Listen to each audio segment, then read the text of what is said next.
الحمد لله وكفى وسلام على عباده الذين اصطفى وبعد. أعوذ بالله من الشيطان الرجيم. بسم الله الرحمن الرحيم. ولقد أرسلنا موسى بآياتنا أن أخرج قومك من الظلمات إلى النور وذكرهم بأيام الله إن في ذلك لآيات لكل صبار شكور. صدق الله العظيم. الله تعالی فرمایي او یقینا چې موسی مو له خپلو آیاتونو سره د قوم لوري ته ولېږلو چې له تیارو یې د رڼا لوري ته وباسي. ان اخرج قومك من الظلمات الى النور وذكرهم بأيام الله.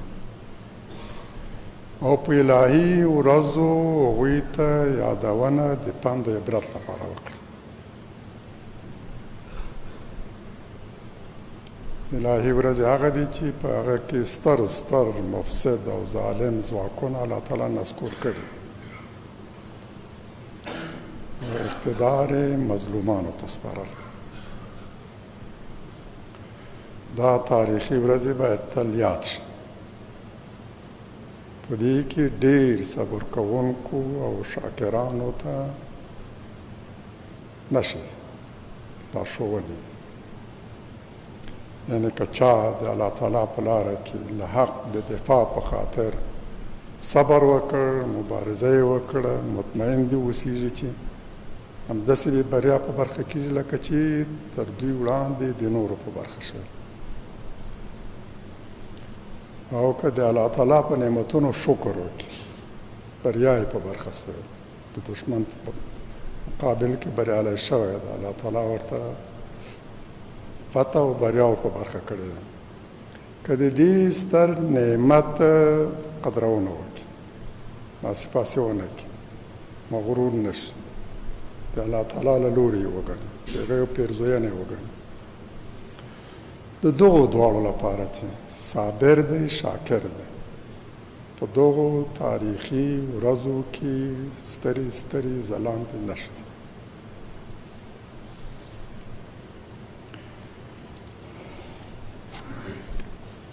ورونو خویندو، تېره چهارشنبه د خیرخانه په صدیقیه جامع جماعت کې یوه بله وحشیانه چاودنه وشوه د ماښام مازه په وخت کې، او د تلفاتو شمېر یې نږدې شپېتو ته رسېدلی، د مړو او د ژوبلو. تر اوسه پورې چا د دې وحشیانه جنایت مسؤلیت هم نه دی قبول کړی. موږ دا او دې ته ورته جنایات په کلکه غندو او د هغو کار یې ګڼو چې نه په زړه کې ایمان او انساني ترحم لري او نه په سر کې عقل او انساني شعور. باور مو دا دی چې د علماو او جهادي شخصیتونو نیونې، وژنې او ترورونه د کمونستانو له لومړۍ کودتا د سردار داود تر مشرۍ لاندې پیل شوي او هماغه لړۍ تر نن پورې دوام لري. او په دې کې د کمونستانو ډېره لویه ونډه ده. دا ټول د بهرنیو استخباراتي شبکو د اجیرو جنګیالیو کار دی. ورونو خویندو، نن د اسد 28مه ده. له انګریزانو د استقلال ورځ. انګریزانو تر دې وړاندې ماته خوړلې. په دې ورځ یو معاهده لاسلیک شوې، د افغانستان استقلال په رسمیت پېژندنې. دا ماته یوه تاریخي ورځ وه. خپله دا معاهده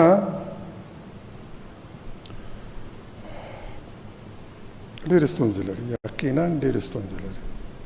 دې معاهدې سره د مخکنیو پاچایانو ټول تعهدات او معاهدې له انګریزانو سره تایید شوې. که دا د ګندمک معاهده دا د افغانستان د تجزیې معاهده. په دغه معاهدې کې چې پغمان کې لاسلیک شوی ده، یقیناً چې په دغو ټولو مخکنیو معاهدو باندې تایید شوی او یو تاریخي اشتباه.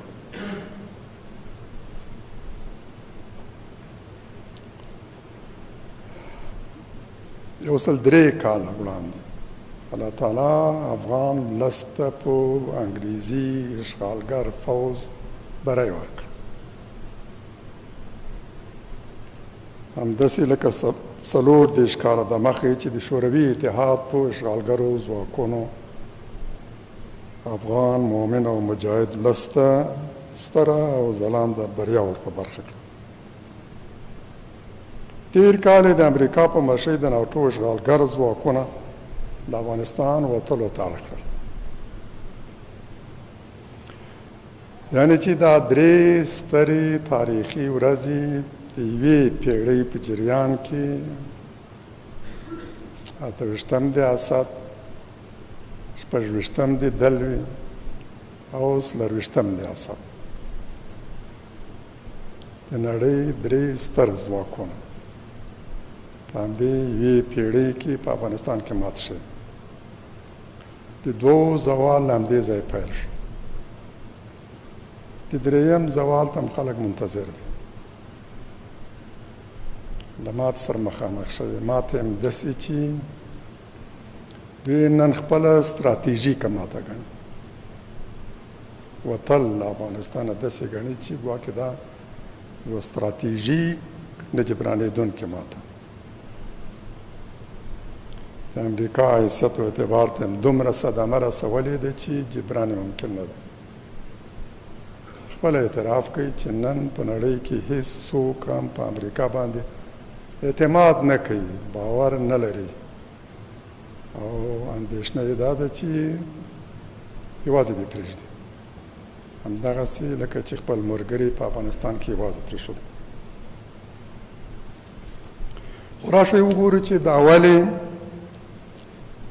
نه موږ هلته په دې بریالي شو چې آزاد خپلواک او اسلامي افغانستان جوړ کړو او نه د روسي فوځونو له ایستلو وروسته. د انګریزانو له ایستلو وروسته هم موږ ونه ستوانېدلی چې په واقعي معنا استقلال او ازادي ولرو او افغان ولس د خپلې خوښې نظام، حکومت او واکمن همداسې د روسانو له ایستلو وروسته هم موږ په واقعي معنا ازادي ترلاسه نه کړه او ونه توانېدلو چې د مجاهدینو په لاس واقعي اسلامي نظام په آزاد خپلواک او مستقل افغانستان کې تاسیس کړو. باید وجې وګورو دلیل یې څه دی. زموږ جنګ ځپلی وران هېواد لا د شوروي ځواکونو له پرهارونو نه و رغېدلی چې یو ځل بیا د انګریزانو او امریکایانو تر مشرۍ لاندې صلیبي ځواکونو د ناټو تر نامه لاندې له فضا او ځمکې زموږ په هېواد برید وکړ. افغان ولس او مؤمن مجاهدین له یوې بلې تاریخي ازموینې او امتحان سره مخامخ شو. الله تعالی مؤمن افغانان په دغو 3 تاریخي ازموینو کې بریالي کړل. دشمنان له خپل هېواد سرټیټې او نامراد ایستلي، خو نه یې په واقعي معنا ازادي او خپلواکي ترلاسه کړې او نه دې ته پرېښودل شوي چې خپل هېواد کې د خپلې خوښې او د خپلو ارزښتونو او باورونو په رڼا کې نظام جوړ کړي. برادران و خواهران عزیز، افغانها در مدت کمتر از 1 قرن با 3 ابرقدرت یکتاز زمین همه دنیا روبرو شد. نیروهای بریتانیا از جنوب وارد افغانستان شد. نیروهای اتحاد شوروی از شمال و نیروهای ناتو از فضا و از شرق و شمال بر کشور ما تجاوز کردند. هر یکی در اوج غرور و مستی و یکتازی خود وارد کشور ما شد و موقتا کشور اشغال کرد. هر یکی هم توانسته که حکومت دستنشاندهیش را بر افغانها تحمیل کند و قدرت را به بدترین های جامعه مفسدترین ها پسترین ها سپردن.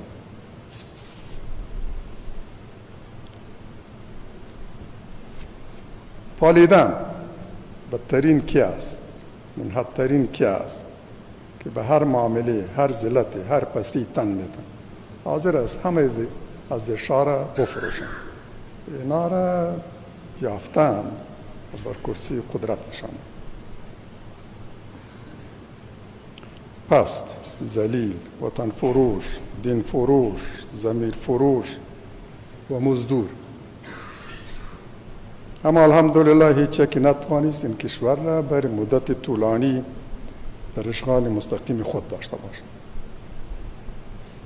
از اولین روزهای ورود به حریم این کشور با مقاومت روبرو شدند که به طور روزافزون تشدید گردیده. مردم سربلند و آزادی این سرزمین مردخیز دسته دسته به صفوف مقاومت پیوستند. به سنگر رفتند، در کنار رهبران برخواسته از متن ملت ایستادند، در راه دفاع از آزادی و استقلال و حفظ هویت ملی و مقدسات دینیشان با قربانی همه چیز خود آماده شدند. جان و مالشان را در راه خدا قربانی کردند. با امکانات محدود دست داشتهشان به جنگ دشمن رفتند، به جنگ ابرقدرت ها رفتند. از هیچ ناحیه هم قابل مقایسه نیست. و تا آنگاه جنگیدند که نیروهای اجنبی را از مرزهای کشور بیرون راندند و پرچم آزادی از سلطه اجنبی را به اهتزاز درآوردند.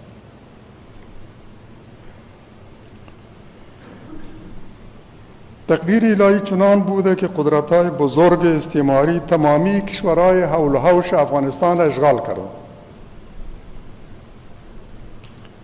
یکی از انگلستان حرکت کرد و تا هند جلو رفت. در شرق استرالیا را تصرف کرد و در غرب امریکا را. هند بزرگ را هم تصرف کرد. رسید به کوهپایه های افغانستان. امپراتوری بزرگی که به اصطلاح آفتاب در او غروب نمی‌کرد. دیگری از مسکو حرکت کرد. نیمی از اروپا را در غرب تصرف کرد. نیمی از اروپای متمدن و مترقی را در غرب تصرف کرد. و تمامی آسیای مرکزی تا سرحدات چین و ژاپن را در شرق تصرف کرد. و به نیروی تبدیل شد که هیچ کشوری در روی زمین توان مقابله با آن را در خود نمی‌دید. غرب در مجموع و در رأسش امریکا این توانمندی را در خود نمی‌دید که در برابر شوروی ایستادگی کند. در ویتنام با شکست ننگین در برابر اتحاد شوروی مواجه شد. امریکا با بزرگترین و مجهزترین پیمان ناتو و همراهی 48 کشور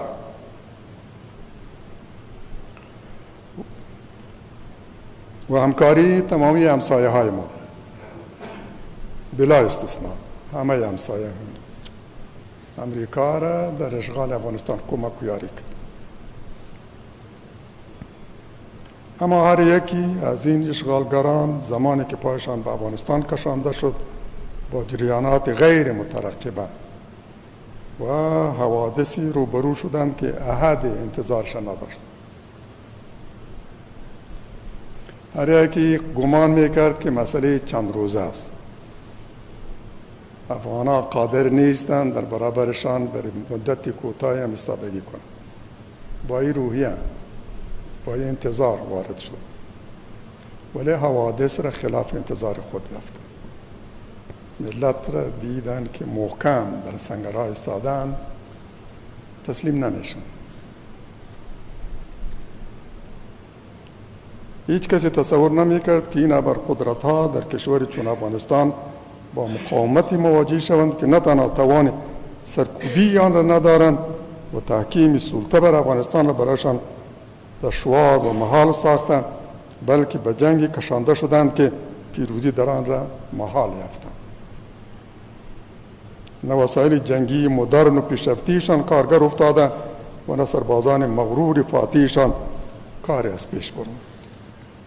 نه با کشتارهای بیرحمانه توانستند مقاومت را سرکوب کنند و نه با ویرانگری‌ها و تخریب تأسیسات اقتصادی و نابودی تمامی امکانات زندگی این مردم.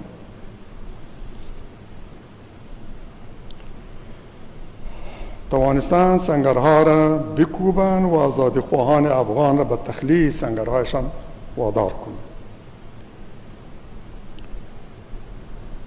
یارمان با خود به گور بردند که افغانها در برابر شانسالای خود به زمین بگذارند و تسلیم شوند. تا پای جان مقاومت کردند. مجاهدین افغان در مقاومت و جهادشان علیه ناتو کاملا تنها بودند. در همه دنیا یک کشوری هم یافت نشد که علاقل به گونه منافقانه هم ریاکارانه هم از این مقاومت دفاع کنه، یک دفاع لفظی.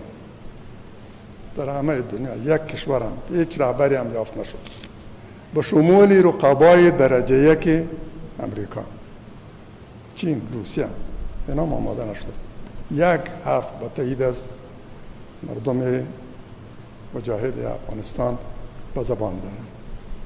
برعکس امریکا را یاری کرد. اما با وجود آن پس از مدت کوتاهی به این نتیجه رسیدند که افغانهای سربلند حضور نیروهای اجنبی را در سرزمین خود هرگز و به هیچ صورت تحمل نمی کنند. چاری جز ترک این کشور و اخراج نیروهایشان از افغانستان نیافتند. اهمیت استراتژیک افغانستان در منطقه و جهان چنان بوده که اشغالگران را به تصرفی کشانده و حرصشان را برانگیخته. باید بیاین این منطقه حساس تصرف کنند. از این طریق بر همه این منطقه مسلط میشن.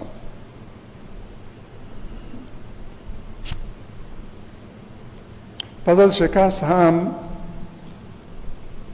این منطقه را آرام نگذاشتند، دست بر نداشتند. با خروج نیروهای خود قضیه را خاتمه یافته نخواندند و افغانها را آزاد نگذاشتند و از مداخله در امور داخلی این کشور خودداری نورزیدند. اهمیت استراتژیک افغانستان امیر ایجاب میکرد که بعد از خروج نیروهای خودم این منطقه را بال خود نگذارند. خواستند با خروج نیروهایشان حساسیت افغانها را خفه کنند، در ظاهر بیرون بروند و بدین ترتیب مقاومت را تضعیف و خاموش کنند، ولی از طریق تعمیل مورهای داخلی خود سلطه‌شان را بر کشور حفظ کردند. نیروهای انگلیس بیرون رفتند ولی شاهزادی را در عقب گذاشتند که در برابر یک موتر رولز رویس، یک موتر پیشتی و وقت قیمتی و پربهای و وقت تحفه دادن برش.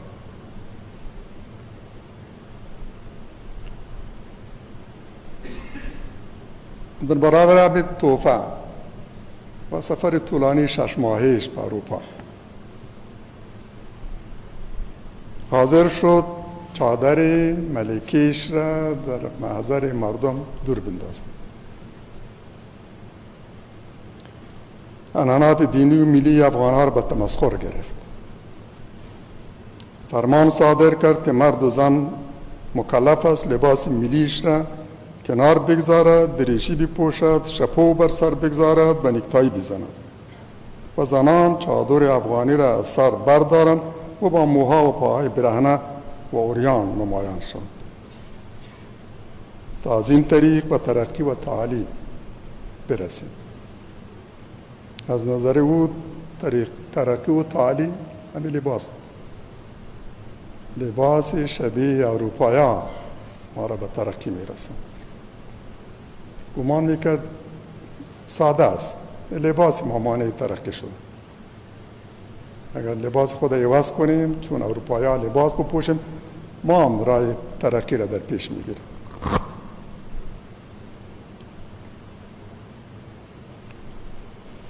و آنگاه که او به سوی روس متمایل شد، زمان پیش آمد که او روابط خود با مسکو استوار کرد و مجردی که روگردان شد و به این طرف تمایل نشان داد، انگلیس هم تصمیم گرفتن که او را تعویض کنند به کسی دیگر.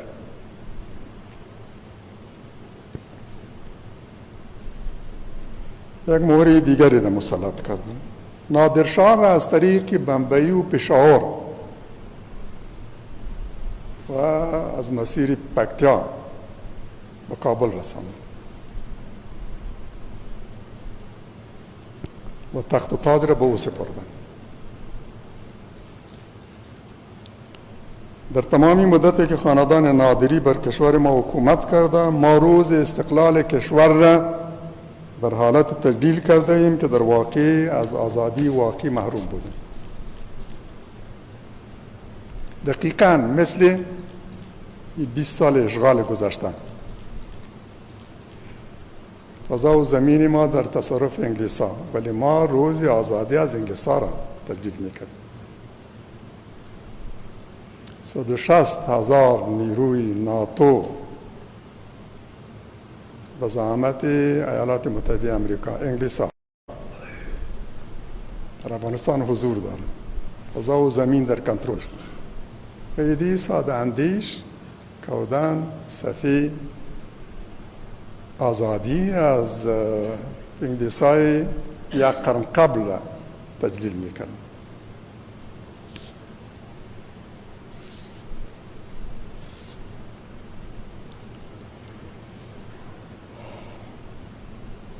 ایدی ساده اندیش فکر می‌کردند که افغانستان آزاد شده و به استقلال رسیده ایم. نمی‌دانستند که نادرخان در اصل مکناتن افغانی انگلیس‌ها بود. هیچ تفاوتی نداشت. همچنان روس‌ها آمدند، پایتخت را اشغال کردند، به برک را بر حرکه قدرت نشاندند. 1,000,000 سرباز جنگ آزمودیشان را گروه گروه به افغانستان فرستادند. تمامی وسایل مدرنشان را در افغانستان تجربه کردند. از اشغال دائمی افغانستان عاجز ماندند. چاری جز بیرون رفتن از این کشور نیافتند. رفتند ولی نجیب را در عقب گذاشتند. در نتیجه یک توافق با واشنگتن، مسکو و واشنگتن، KGB و CIA هر دو مشترکاً توافق کردند به خاطر جلوگیری از تأسیس حکومت اسلامی به دست مجاهدین باید یک جبهه ائتلافی علیه مجاهدین درست شود و نجیب باید به حال خود بماند.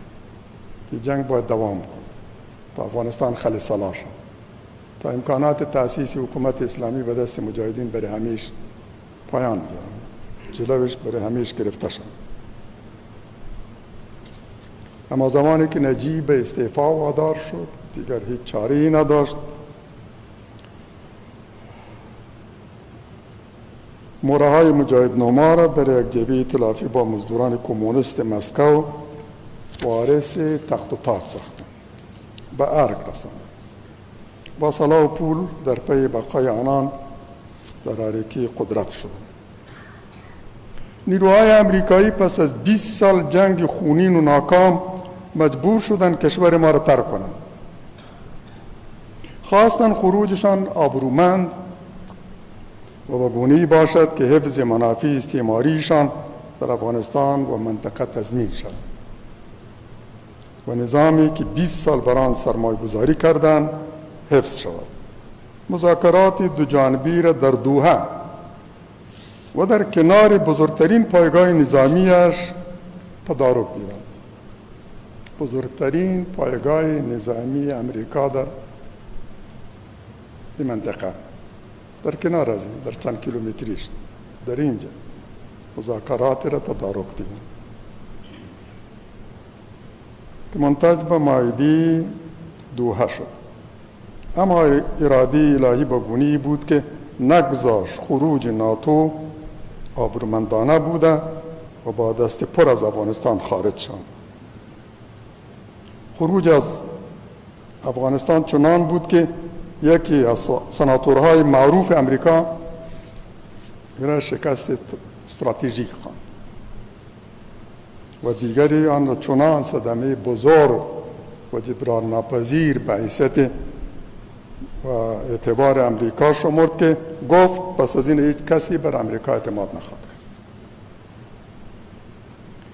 برادران و خواهران عزیز، کشورهای آزاد شده سلطه اجنبی همواره سرنوشت مشابهی داشتند با تفاوت‌های کم و زیاد. دشمن بیرونی را راندن و در ظاهر به آزادی رسیدند، ولی مورهای داخلی دشمن بر سرنوشت آنها مسلط کردیدند و از نیل به آزادی واقعی محروم ماندند.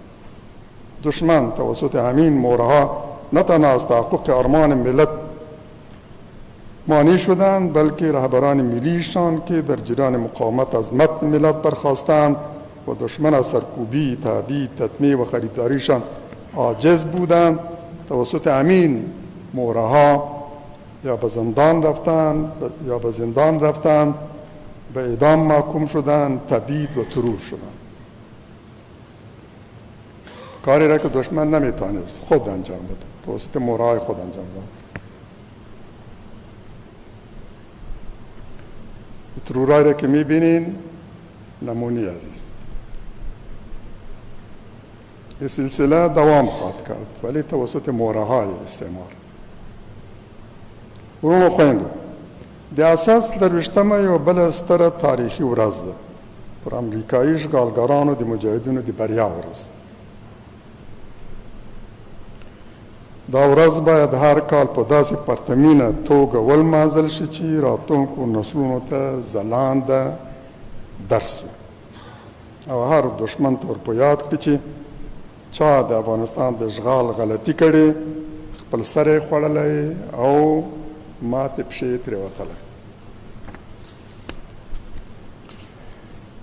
الله تعالی هم داسې فرمایي موسی علیه السلام ته چې د په ایام الله سره هغوی ته پند ورکړه، یادونه یې وکړه، یعنې چې دا ورځې باید تجلیل شي، دا ورځې باید تل په یاد ولرو، راتلونکو نسلونو ته یې انتقال کړو.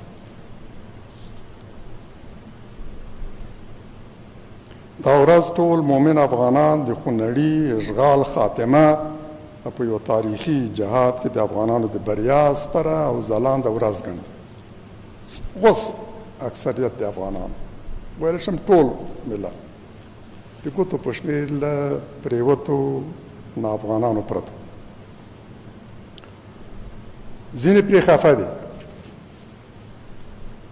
د یوې خواته آزادي غوښتونکي مومن افغانان د امریکایانو د وتلو په ورځ د شکر سجدې کولې او د الله تعالی په دې مرسته او تایید یې اوښکې تویېدې، د خوشحالۍ اوښکې. له بلې خوا ځینې په دې باندې خفه او ناراض دي، سترګې یې خړې.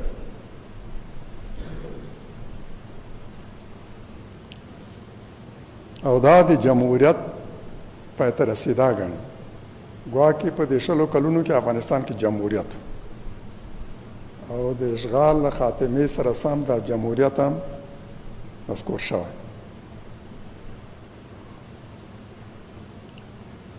د ایمان خاوندان او په ازادۍ مین افغانان یې ستایي او لمانځي، اما منافقین او غلامان یې توره ورځ ګڼي.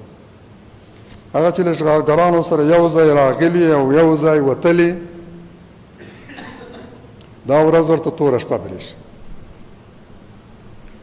ستر حامی له لاس ورکړی، دغه د جازونو تر وزر لاندې حکومت کولو، له امتیازاتو برخمن، ښارګوټي، قصرونه او باغونه، ځمکې، پرېمانه شتمنۍ داخل کې د اروپا او امریکا په بانکونو کې.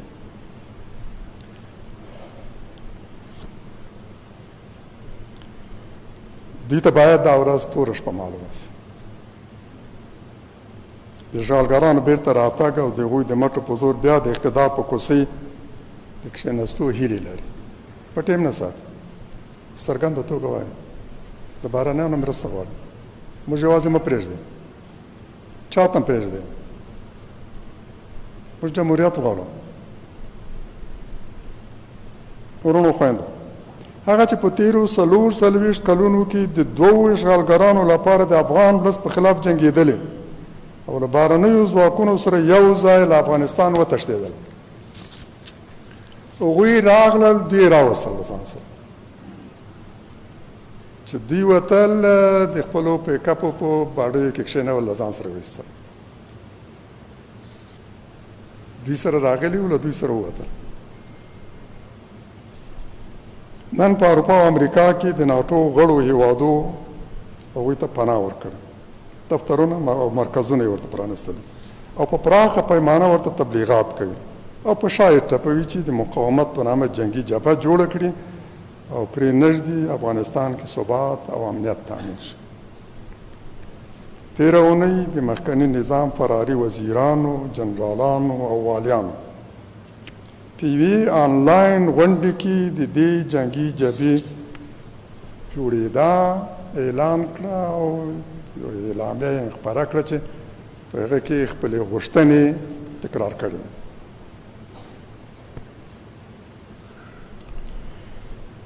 د غوښتنو اصلي برخه یا هم اصلي محوري بند هم اقتدار کې مشارکت. نور د بحران د حل په ارتباط تاسو د دې په اعلامیه کې هېڅ نه ګورئ، هېڅ نوې خبر، د غور او د اعتنا وړ خبره نه ګورئ. فقط اساسي محوري خبره دا ده چې مشارکت، اقتدار کې مشارکت وکړي. په حقیقت کې د معلوم الحال سیرو تلیفوني غونډه وه، نه د ګوندونو غونډه. د بحران د حل لپاره یې هېڅ څه نه درلودل. اساسي غوښتنه په قدرت کې مشارکت و، هماغسې مشارکت چې دوی خوند په تېرو 3 لسیزو کې څکلی.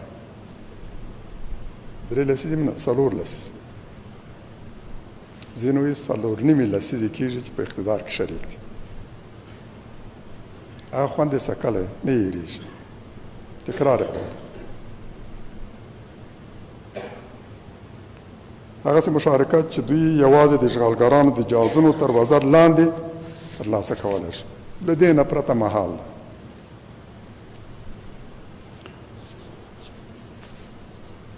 کمونستان هم د شوروي اتحاد د جهازونو تر وزر لاندې ارګ ته رسېدلي او د هغوی ملګري هم له دې پرته له بلې لارې هغوی قدرت ته نشي رسېدلی. بیا باید ناټو یا د ناټو په څېر بل ځواک راشي، کابل ورته ونیسي او دوی د مخکې په څېر په کرسیو کښېنوي. همدا له دې پرته محال ده چې هغه بیا ارګ ته ننوځي. ناټو باید راشي، د ناټو په څېر یو بل ځواک باید راشي، کابل دوی ته فتح کړي او بیا یې په خپلو جاسونو کې راولي او دلته دیسانت کړي، اقتدار ورته وسپاري. همدا ده، بله لار نه لري. دوی داسې دي چې یوه وړه ولسوالۍ هم نشي متحد کولی. حقیقت دا ده، یوه وړه ولسوالۍ هم نشي متحد کولی. څنګه به تواني چې د افغان ولس لپاره یو دروند او معتبر محور رامنځته کړي. د دې غونډې او د عالي شورا نږدې نیمایي غړي د یوه قومي ګوند غړي دي. په خپلو منځونو کې هم سخت د یو بل متنفر، رقیب، حریف، دشمن. داسې ډله چې هېواد یې هم په روسانو پلورلی او هم په ناټو. دا نن هم له 20 کلن اشغال حمایت کوي، په سریع توګه وایي. حتی دې ته مدینه فاضله نوم ورکوي.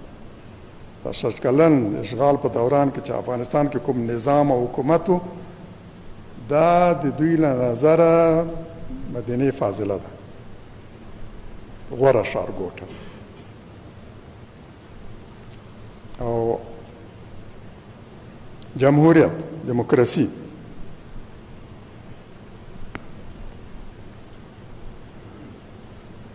وایي چې موږ په دې 100 کلونو کې جمهوریت راوستی.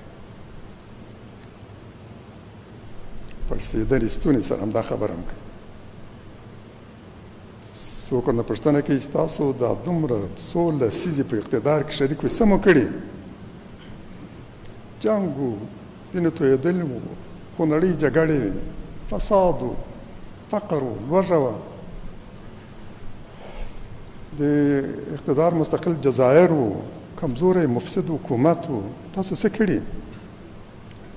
او هغوی په پړسېدلې ستونې وایي چې موږ جمهوریت راوستی.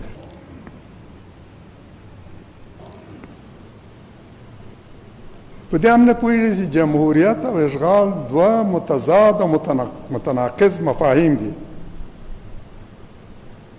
جمهوریت یعنی د ولس ارادې ته درناوی او تمکین،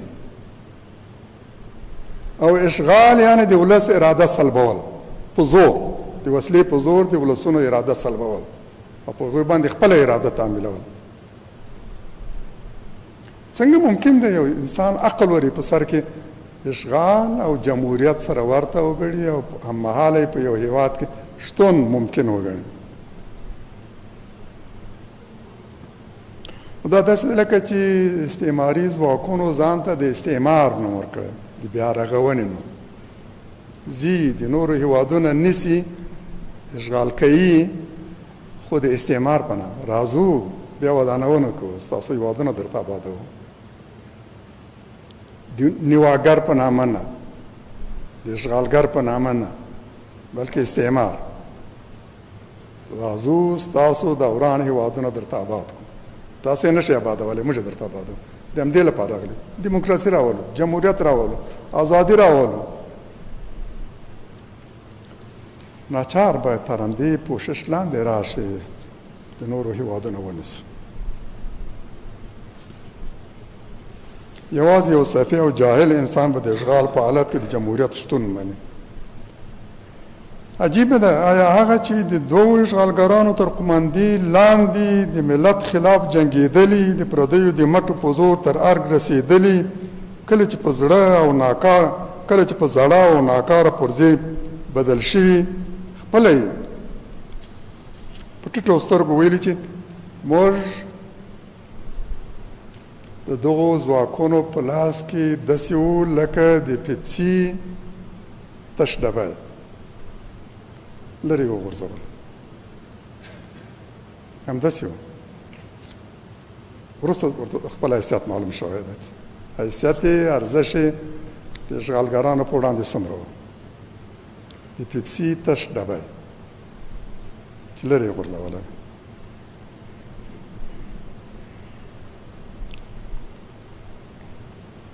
ډېره عجیبه ده چې دوی داسې ادعا کوي، هغه چې د اشغالګرانو له ماتې وروسته یا له بهرنیو سره یو ځای او د هغوی په جهازونو کې له افغانستان وتلي او یا تر هغوی وړاندې، ځینې یې تر هغوی وړاندې لاړل.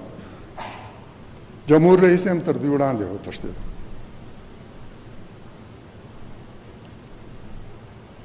دوی نه تر دې وړاندې د نظام په جوړولو کې څه ونډه درلوده او نه به یې له دې وروسته ولري. له دې غونډې لا 2 ورځې نه وې تېرې شوې چې یوه یې په مستقله توګه طالبانو ته پیغام ولېږه.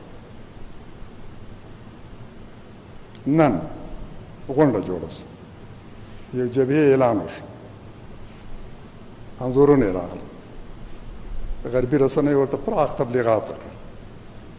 2 ورځې لا نه وې تېرې چې یو له دوی نه راڅرګند شو، ویې ویل چې زه نور د جنګ پلوي نه یم.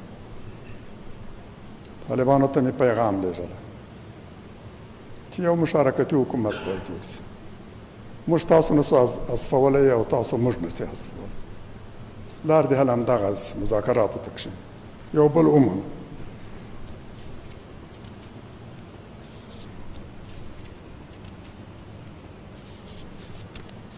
په همدې غونډې کې ډېری د یوه ګاونډي هېواد سره نږدې روابط لري او د هغوی له لوري حمایت شوي، خو د همدې هېواد یو مسؤل مقام ویل د مقاومت جبهه د امریکا په اشاره او مرسته جوړه شوې. همدا تبصره د بلخاب او ملا مهدي په اړه وکړه. یقینا چې له دې نه پرته بله خبر د دې جبهې په ارتباط نشي کېدلی او هیڅوک به یې ونه ماني چې له دې نه پرته بله تبصره د دې ډلې او جبهې په ارتباط ولري.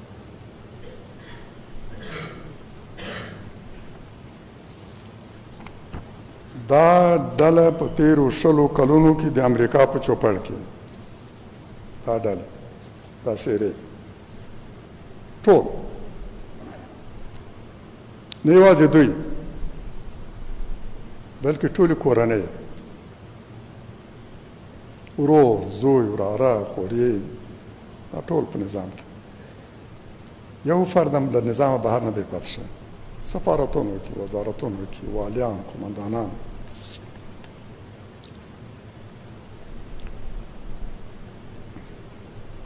نن ټول د ناټو غړو هیوادو کې مستقر دي. دفترونه او مرکزونه او تبلیغاتي فعالیتونه لري او همدا هیوادونه رسما د افغانستان د حکومت د وسلوالو مخالفینو مرسته او حمایت کوي او ټولې غربي رسنۍ هم د هغوی لپاره تبلیغات کوي.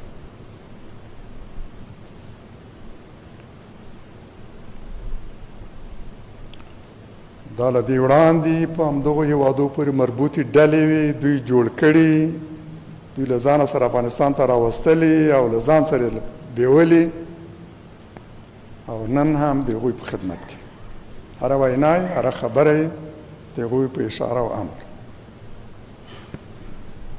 تیرو تجربو ښودلې چې دا ډلې نه په واحد محور راټولېدی شي او نه کوم دروند او منلی مشر موندلی او غوره کولی شي.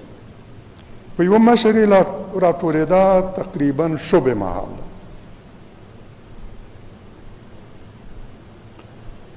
دا اوس هم دوی تناوبي ریاست غوره کړی هره میاشت یو کس به راوړاندې کوي. نشي توانېدلی چې یو شخص راوړاندې کړي د دې وړ وي چې ملت یې ورسره ومني د افغان ولس اکثریت یې ورسره ومني اعتبار ولري په ولس کې ریشه ولري داسې یو څوک نشي راوړاندې کولی.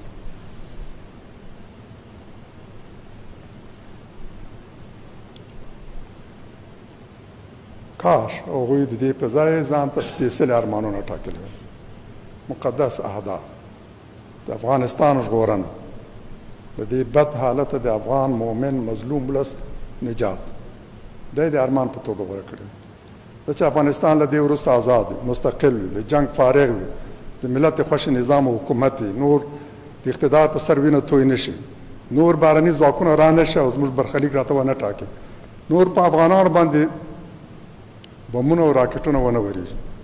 کاشکې دا د ارمان په توګه غوره کړی موږ به یې هم قدر کول موږ به یې حمایت کول ولې متاسفانه تر ننه پورې له دوی نه داسې خبرې نه دي اورېدلې. دا ډلې په بهر کې زیږېدلې ډلې دي له بارانیانو سره راغلي او له بارانیانو سره وتلي. هیڅ کله مو هم له دوی نه د بحران د حل څه مثبته او رغنده طرحه نه ده اورېدلې او د هرې رغنده معقولې طرحې مخالفت یې کړ. د حزب اسلامي او د حکومت ترمنځ هم د روغې جوړې او مصالحې مخالف ول او د حکومت او د طالبانو ترمنځ هم د مذاکره او د مصالحې مخالف تر پایه پورې مخالفت کړ. دې ته هم چمتو نه و چې ووایي طالب ښه او بد لري چې چا به ویل طالب زموږ ورور ده نو هغوی به عکس العمل شو د پیغور خبره ګڼله چې چا به وویل طالب ورور ده ستونزې باید حل شي معقولې غوښتنې باید ومنل شي دا بحران باید پای ته ورسوو له سولې نه پرته بل بدیل نه لرو چا به دغسې معقولې خبرې وکړي دوی به ورسره دښمني کوله مخالفت به یې کوله. قرآن د یوې ډلې په ارتباط وایي چې تحسبهم جمیعا و قلوبهم شتا داسې انګیري چې دوی راغونډ دي متحد او جماعت دی خو زړونه یې سره بیل بیل دي متشتت دي. دوی د همدې وینا مصداق دي هر څوک په بیلې بیلې وادي او خوړ کې ځینې فدرالي نظام غواړي. د افغانستان تجزیه وازنی او وروستی حل ګڼي. له شرم پرته دا خبره کوي او د نورو په وینا یې کوي، د نورو لپاره یې کوي.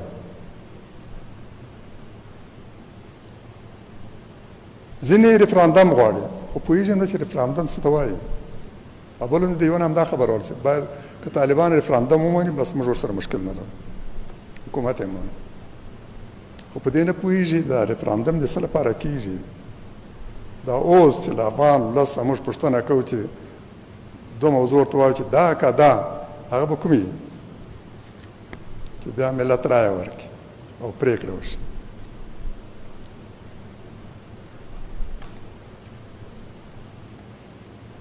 ځینې غیر متمرکز پارلماني نظام غواړي. ځینې کمونستان دي، ځینې سیکولران دي، ځینې د کمونستانو او مسلمانانو ترمنځ د نفاق په خم کې رنګ شوي. متاسفانه د دوی په طرح کې ملت او رایه په بشپړه توګه له پامه غورځول شوی. د راتلونکي نظام څرنګوالي ټاکلو حق هم ځان ته ورکوي. پارلماني غیر متمرکز نظام غواړي. هغه څوک چې نه د قوم او سیمې استازی دی، هیڅ افغان د وکیل او کفیل په توګه نه دی ټاکلی، نه په خپل ګوند کې او نه په خپل قوم او سیمې کې چې هغه ته رایه ورکړې ده خپل استازی وکیل په توګه ټاکلی دی. څنګه دا حق ځان ته ورکوي چې د ټول ملت برخلیک او د راتلونکي نظام څرنګوالی وټاکي او په دې ارتباط شرایط وضع کړي چې داسې نظام وي چې زه یې غواړم.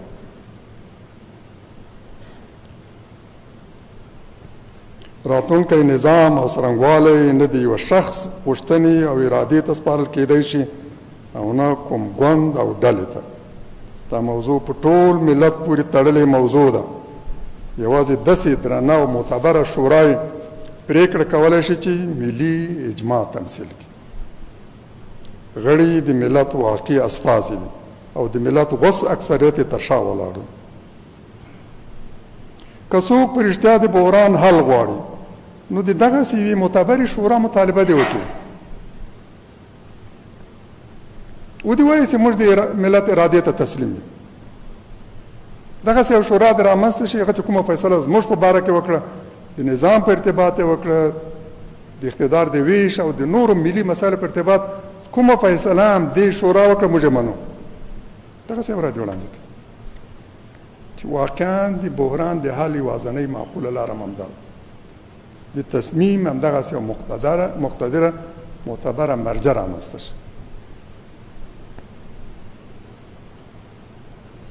پکار خو دا وه او ده چې ټول هغه ناافغانان چې د اشغالګرانو ملګرتیا او مرسته یې کړې، مخصوصا هغه چې په لوړو نظامي امنیتي او اداري کرسیو نصب شوي وو او هغه چې هم د شوروي اشغالګرانو په چوپړ کې وو او هم د ناټو، حتی هغه هم چې تر شورویانو وړاندې د انګریزانو جاسوسي او ملګرتیا کړې، زامن او لمسیان د شورویانو او امریکایانو په خدمت کول، دوی باید محاکمه او مجازات شي.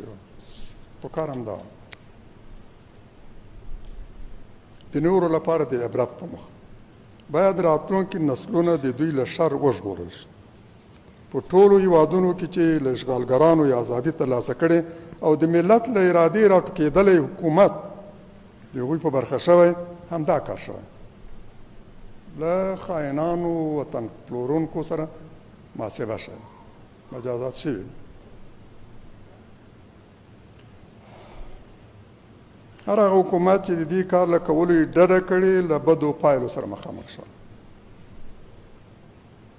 لنډه موده وروسته همدغو مفسدینو یو ځل بیا اشغالګرانو ته د هېواد دروازې پرانیستلې. که له کمونستانو سره محاسبه شوې وای نو د ناټو سرتیري به له دوی نه جوړېدل. ناټو به دلته افغاني اجیر جنګیالي نه درلودل. ناټو له ځان سره له اروپا او امریکا سرتیري او جنګیالي نه دي راوړی. دلته تیار د دوی په خدمت کې افراد وو، مارکیټ کې چمتو، څوک راسي وی پیري. شورویانو خدمت کې و، هماغه چې د شورویانو ملګرتیا او خدمت یې کړی، ناټو هم دغه استخدام کړی. د ناټو تر سلطې لاندې مو پرچمي جمهور رئیس هم ولید. حتما یې پېژنئ. د جمهور رئیس لومړی معاون مو هم ولید پرچمي. د امنیت شورا مشاور، د ملي امنیت رئیسان، خارجه وزیران، د فرقو او قول اردو قماندانان، د کمونیست ګوند او مخصوصا د پرچم ډلې غړي ول. په آخري انتخاباتو کې 4 کمونستان کاندیدو د پرچم د ډلې.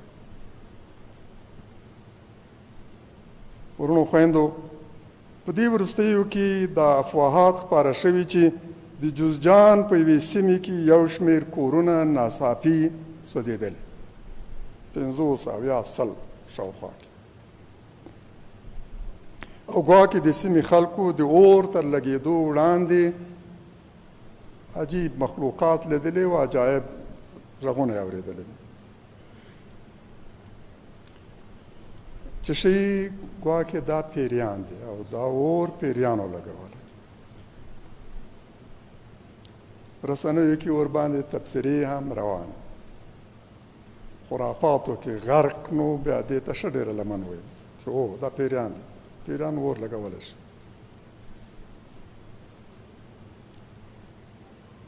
په دې اړه خپلو مؤمنو افغانانو ته وایو، قرآن وایي انسان نشي کولی پیریان په خپلو سترګو وګوري. صریح آیت د قرآن دی. پیغمبر علیه السلام نه دی لیدلی، قرآن وایي تاسو دوی نشئ لیدلی، دوی تاسو ویني، تاسو یې نشئ لیدلی. چاته ضرر نشي رسولی. پر انسانانو هیڅ تسلط او برلاسی نه لري. نه پیری کولی شي خپل شکل بدل کړي او نه بل هیڅ مخلوق. الله تعالی د هر مخلوق لپاره چې کوم فطرت ټاکلی دا نه بدلیدونکی ده. انسان نشي کولی له ځانه پیری جوړ کړي، پیری نشي کولی له ځانه انسان جوړ کړي. الهی فطرت دی مخلوقاتو په ارتباط ثابت دی، بدلیدونکی نه ده.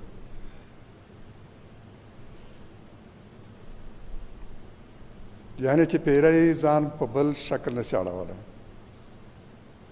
دا خرافات دی، هېڅکله دا مه منئ. له هر چا چې مو اورېدل دوکه شوی، تا دوکه کوي. د قرآن او د حدیث خلاف وینا کوي.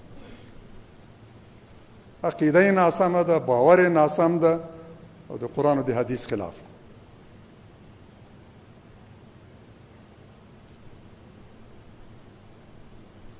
جن هغه څه ته وایي چې نه لیدل کېږي. جن یعنې د پیري نوم، د دې نوم معنا دا ده چې نه لیدل کېږي.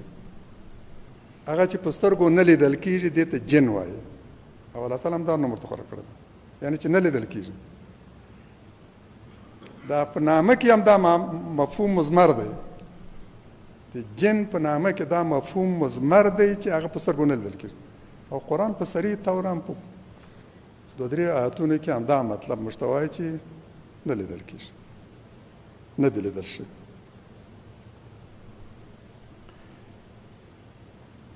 څوک چې د پیریانو په ارتباط له دې نه پرته بله عقیده لري، هغه د قرآن خلاف خبره کوي. باور یې عقیده یې د قرآن د څرګندو آیتونو خلاف ده. پیغمبر علیه السلام فرمایي، د حدیث ترجمه وړاندې کوم، له جابر رضی الله عنه روایت دی چې رسول الله صلی الله علیه وسلم وفرمایل، د شپې له لورې مو دروازې بندې کړې، د کور دروازې، د خونې دروازې،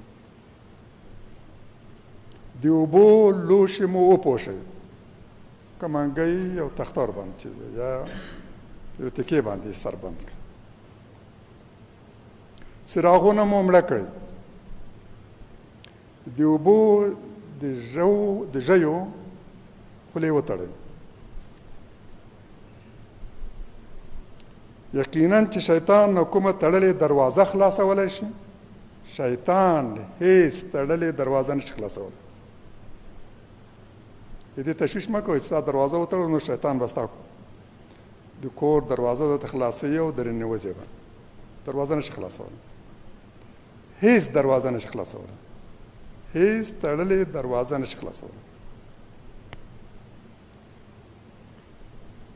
نه کوم پوشش لرې کولی شي چې سر دې پټ کړی ده دا لرې کولی شي، که وړه تخته دې ورباندې شي دا نشي لرې کولی، د دې توان هم نه لري چې دا وړه تخته چې تا د منګي په سر یا جام دې د منګي په سر شي دا لرې کړي، د دې توان هم نه لري. او هیڅ غوټه هم نشي وازولی، پرانستلی نشي هیڅ غوټه.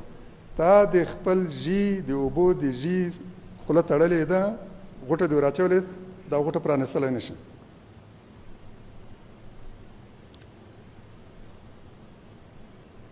او وایي موږک کیدای شي چې په یو انسان باندې خپله کوټه او خونه او کور وسوځي. یعنې ډیوه خو پېژنئ، ډیوه په منځ کې یو تار یي او دا تار په غوړیو کې مخکې ډیوې همداسې وي څراغونه، د یو کاسې ته ورته لوښي کې به تیل و او دغه کې به یو تار اچولی و، د کاسه کې به غوړي و او د تار سر به یې ولګاوه، دا به لګېده همدغسې. موږک کولی شي دا تار راکش کړي او بالاخره د یو کور د سوځېدو باعث شي، خو پیری دا کار هم نشي کولی. یعنې که تاسو تشویش لري له موږک یې ولرئ، خو له پیري یې مه لرئ. پیری ستا کور درته سوځولی نه شي، موږک یې درته سوځولی شي. یعنې چې پیری دومره ناتوان او عاجز ده، هیڅ نشي کولی.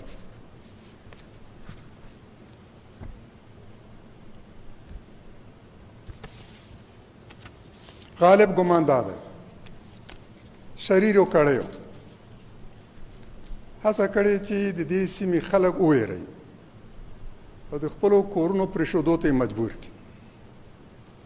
راغلي همداسې ترتیبات یې نیولي، شرارت یې کړی، هم یې کورونه سوځولي دي، هم یې په داسې جامه او شکل کې راڅرګند شوي دي چې په خلکو کې ویر او خوف را پیدا شي. دا د پیریانو کار و. تعجب کوم ځینو مسؤلینو هم رسنیو کې داسې څه ویلي دي چې ګواکې شاید دا به د پیریانو کار وي.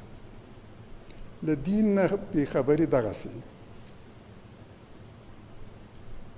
ولس ته او ملت ته مصیبتونه را پیدا کوي.